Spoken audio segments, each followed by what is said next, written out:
Jeremy, man, wipe off them tears, bro.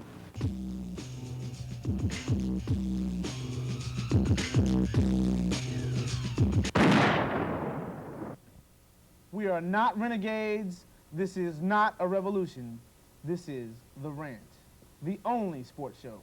Joining me each and every week, Nick Howell, Brad Bellamy, Josh Davidson, and myself, Jeremy Rant, where we bring you sports reporting with personality. The first segment on The Rant is called Rant Down the Line, where each and every week we take a pertinent sports issue and tell you exactly why we're mad. Nick, why are you mad?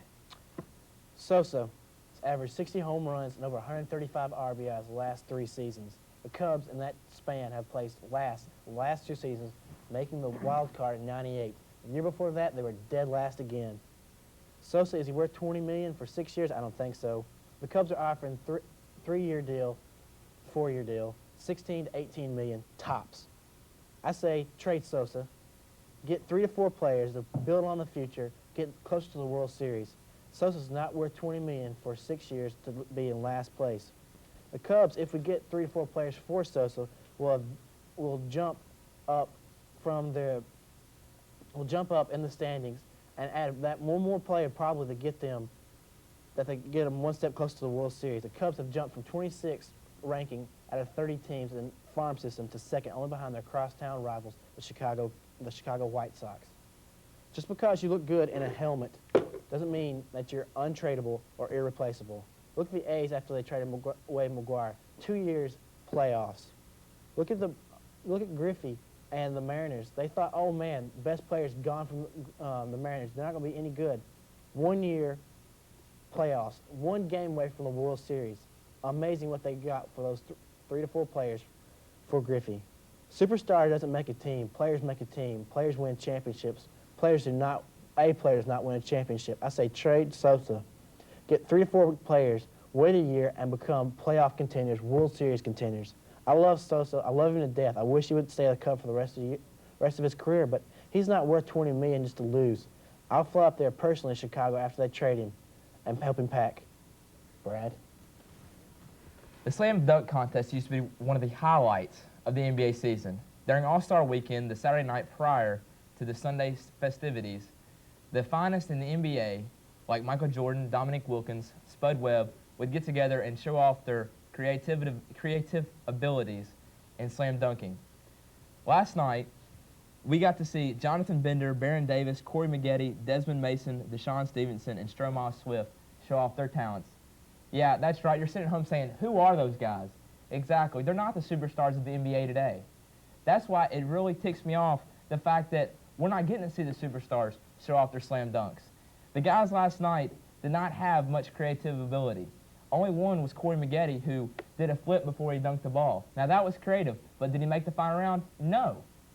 The slam dunk contest has got to change if it wants to be successful. The superstars of the NBA, like Vince Carter and Kobe Bryant and Tracy McGrady, need to get back in the slam dunk contest to make it more enjoyable and more fun to watch. Jeremy? Thank you, Nick. Thank you, Brad. We'll be back after the break with my rant and also Josh's. Stay with us, please.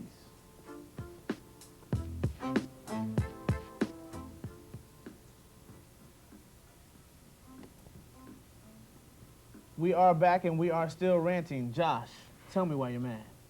I've got some ranting to do, Jeremy, and rant I shall. What is making me, Josh Davidson, you may be wondering, the gentleman and the scholar that I am, what could ruffle my feathers? Well, let me tell you, it's money. Money, money, money. And when you think money, you think professional athletes. And when you think about professional athletes, you think about this man, Derek Jeter, all-star shortstop for the New York Yankees. He's got World Series rings. He can hit the ball far. He can throw the ball hard. But is he worth $189 million over 10 years? Not sold in stores, folks. What do you think? What about Mariano Rivera, who also plays for the Yankees, asking for $10.5 million after he's been paid $7.5 million? Is that a raise that is worth Mariano Rivera's playing time? I believe it is. Will he get it? George Steinbrenner says probably not. Does that make you mad? I know it makes me mad, and that is why I rant about money. I can't get mad about money. I never have it. But morals, that's what gets me mad. Or the fact that the public is still looking to athletes for their moral fiber. Pastors, preachers, parents, those are moral icons. Professional athletes are not moral leaders. We need to stop hating on these players. We need to stop bothering people like Ray Lewis, Allen Iverson, O.J. Simpson. You know, Ray Lewis and O.J. Simpson have been cleared in a public court of law, but the public court of opinion still prosecutes them. Why? Because they're looking in the wrong place. We're not giving them millions of dollars because they're nice guys, because they're nice people, because they can hit people, and because they can play sports well. That's why they get the money. That's why they get the bling bling. We need to look to our parents and the leaders of our community for our moral fiber, not players. That's why I'm mad. That's why I don't, like Charles Barkley said in his commercial, parents are role models. I'm not a role model. That's why I'm mad. Coach Morgan, on the other hand, he does not make me mad. And we had a nice interview earlier in the week. When we come back from break, you'll get to see it.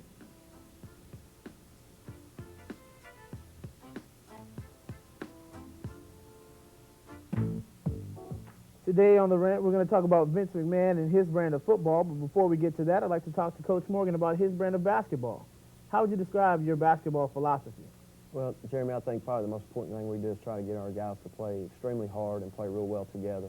Other than that, you know, we're going to try to put as much pressure on people as we can defensively, try to create some turnovers and get to the other end. And we like to play an up-tempo and style play. I think that's evident. We're leading the Gulf South Conference right now in scoring. I think we're averaging about 83 points a game. Now, football reigns supreme in Arkansas with basketball a distant second. Yet, the Harding basketball team has been enjoying great crowds at home. Have you guys noticed that, and how does this affect the players? Well, I might have to argue with you about a distant second. We may be a little closer than that, but I think I could take you to some small towns where basketball is real feverish. But we love the crowds. The crowds that we get, I think it's just generated because in basketball, the fans are so close to the game, and you actually feel so much more a part of the game because you can basically reach out and touch, you know, the officials, the players, and you're so much more involved. And yeah, we definitely notice the crowd. Every time we watch a game film, you know, I just tell our guys they don't realize how fortunate and how lucky they are to play at Harding and to have the kind of support they have from their fellow students. I tell them, you know, you could go to Arkansas State, which is a Division I, been to the NCAA tournament. They'll play in front of 5,000 or 6,000 people, but there may only be 200 students there. We'll come to a gym, the game, and there'll be 2,000 people there, and 1,500 of them or 1,800 of them are your fellow students. And you just don't find that across most college campuses, and so we're very, very fortunate. And yeah, we notice, and it is a lot of fun. You mentioned a little earlier about the Gulf South Conference and that Harding leads in scoring. Mm-hmm. How has that switch to the Gulf South Conference affected the team or the program? Well, it's a learning experience this first year especially. We're playing all new teams that we haven't played in several years, and a lot of them have new coaches, and so it's a learning experience, learning different styles and the way people are going to play. From probably the biggest change has been our travel. In the Lone Star Conference, we were on the very eastern edge of the conference, and so we'd make 5 or 6 trips a year where we would leave on Wednesdays and not get back till Sundays. So our guys were having to miss Wednesday afternoon, Thursday, and Friday classes, playing 2 games on the road at a time, and that's tough. You know, we were spending 3 or 4 nights in hotels, having to feed them 10 meals, you know, spending a lot of money and those kind of things. But in the Gulf South, our farthest 2 trips are 3.5 hours. And so we can go and come to those games on the same day, and it's just a lot better travel. The rivalries are better because people recognize the names Central Arkansas and Henderson State and Arkansas Tech and those kind of people. So it's going to be better overall for us, and been a great change to get back in the Gulf South Conference. Glad to hear it. Now, you were a head coach before you turned 26. You hold the school record for wins in the season with 24, and you're the only Harding basketball coach in the modern era with a winning record. You win everywhere. What's your secret?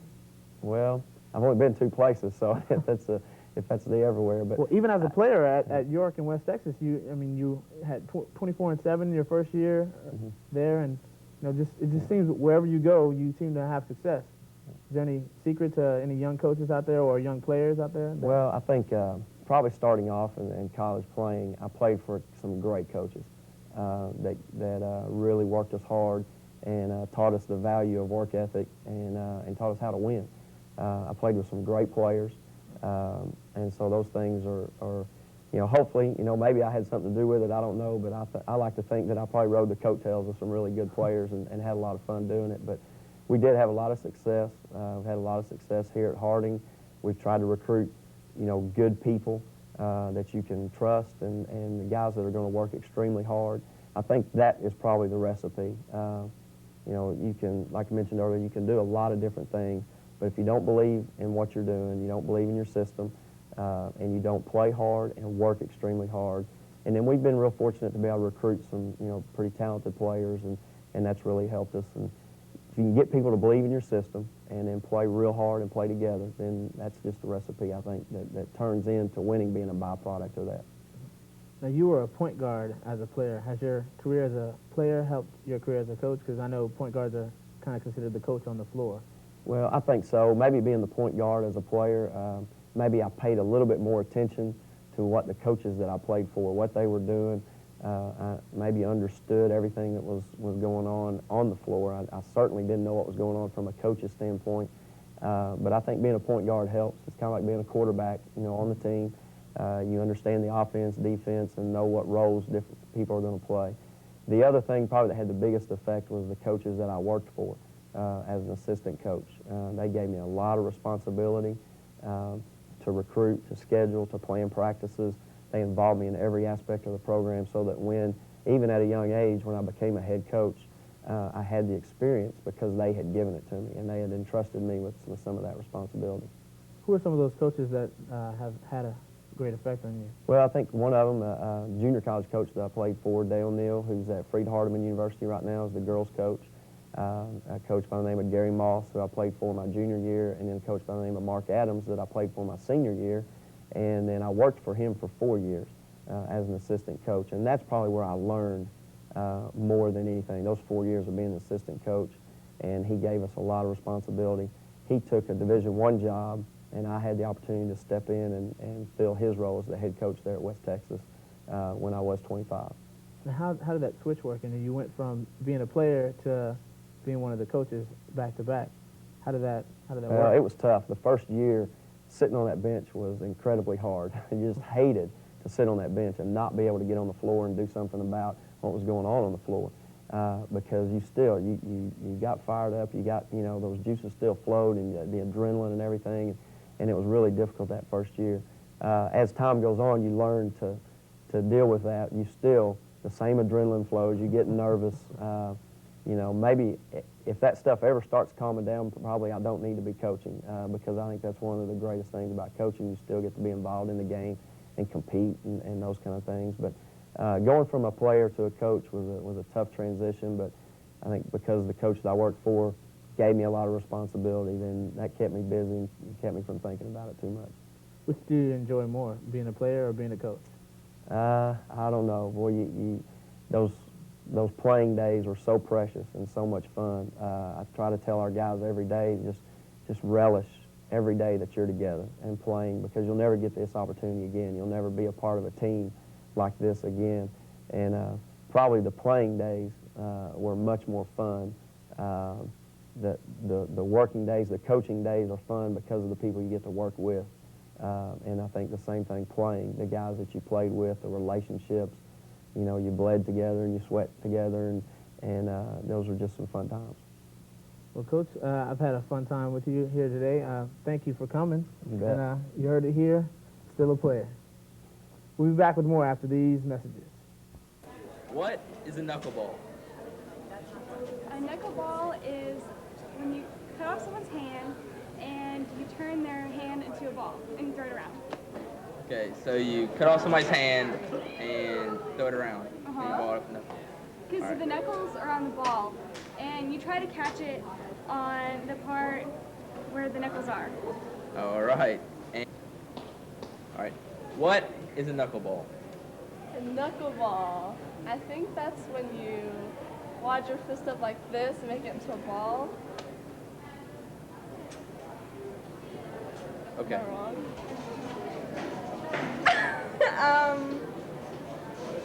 It's something you use with your knuckles, like for like a Super Bowl, maybe? A Super Bowl? Yeah. Good answer. Answer. Okay. When you throw it and it hurts your knuckles. When you throw it and it hurts your knuckles. Yes. Thank you. And thank you, Brad. Back here at the studio with the Sports IQ question, Trinity Gonzalez is with me. Trinity, what is a knuckleball? It's a pitch and baseball thrown with the knuckles, made to look like it's not even moving, but really it's moving really fast. That is exactly right. And Trinity, for that correct answer, we're going to give you a medium Pizza Pro pizza. If you'd like to be a part of this segment here, the Sports IQ segment in the studio or out in the Student Center, wherever we're asking questions, you can go ahead and email us here at therant16@hotmail.com. Stay tuned, because when we come back, we're going to have the bonus or bogus section. Stay with us.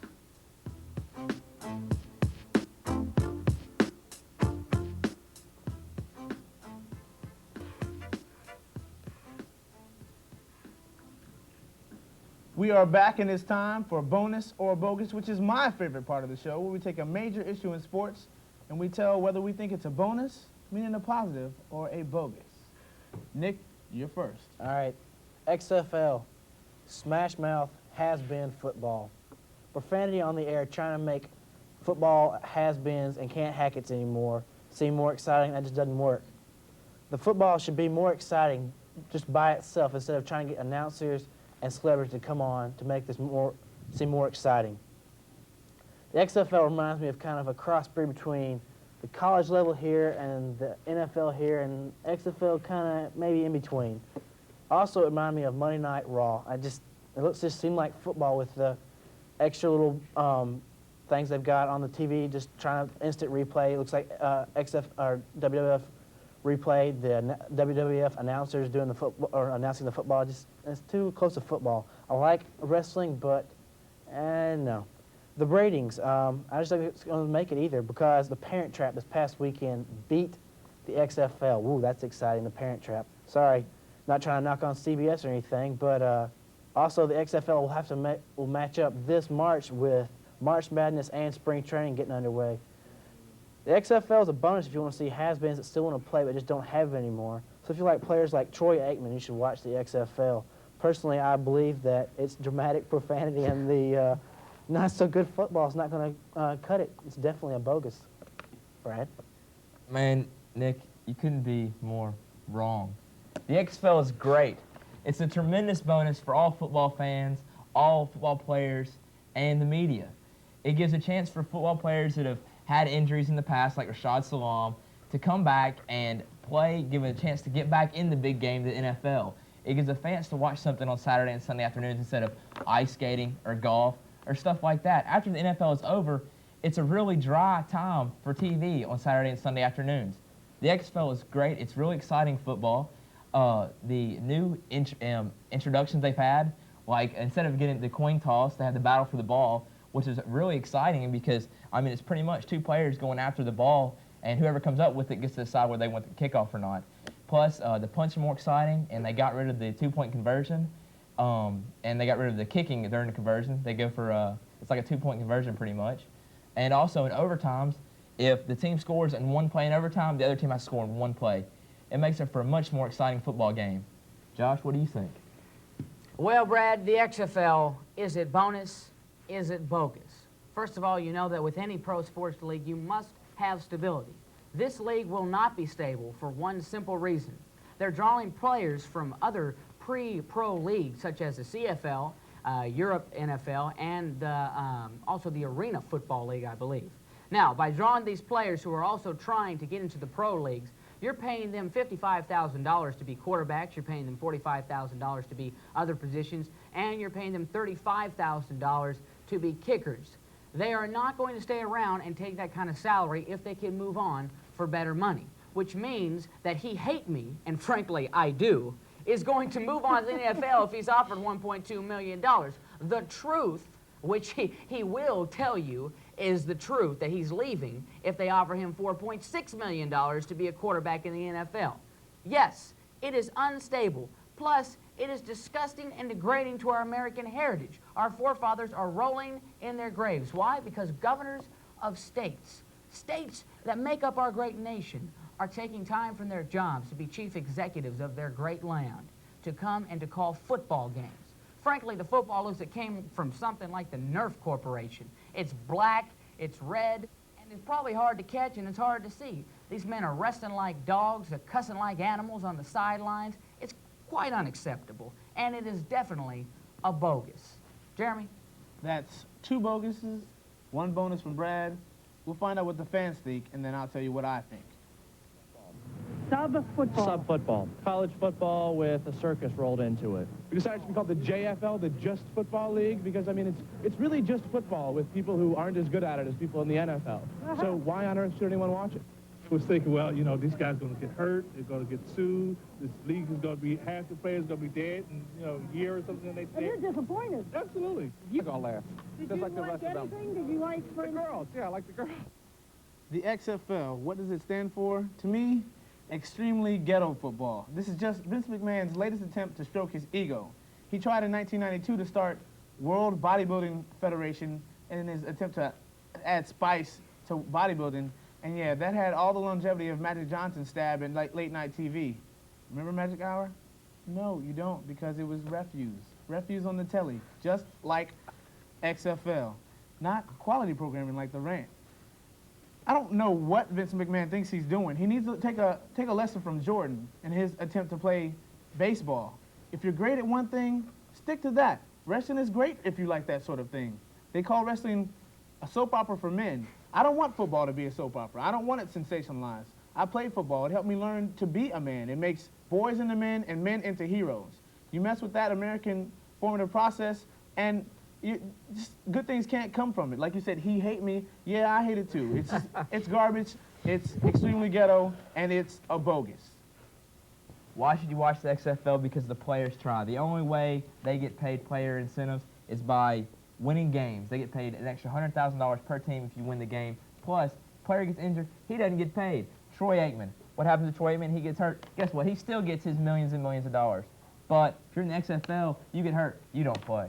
XFL, you know what the XFL is? It's a chance for all the guys who didn't want to get jobs after they graduated high school that I played football with to go and try to relive their football careers and their dreams. They have no talent. It's just sensationalized football. I don't want football. That's a sport. It's a man-making process. Now, people watch soap operas, people watch the World Wrestling Federation for one reason. It's entertaining. Just like the XFL, it's entertaining football, and it's a whole lot better than watching ice skating or golf or any other dismal programming on Saturday and Sunday afternoons after NFL season.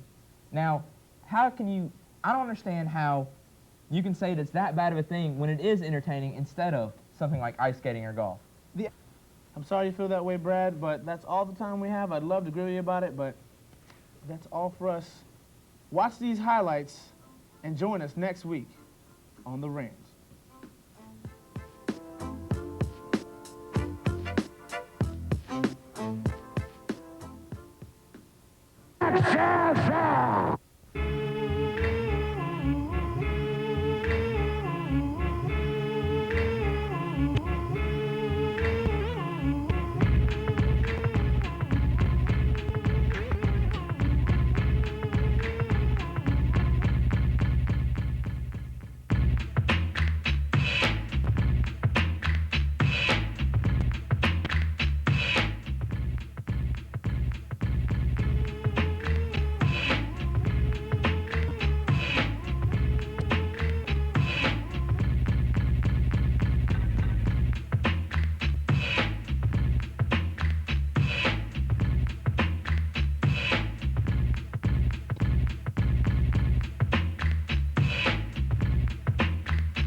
Rant.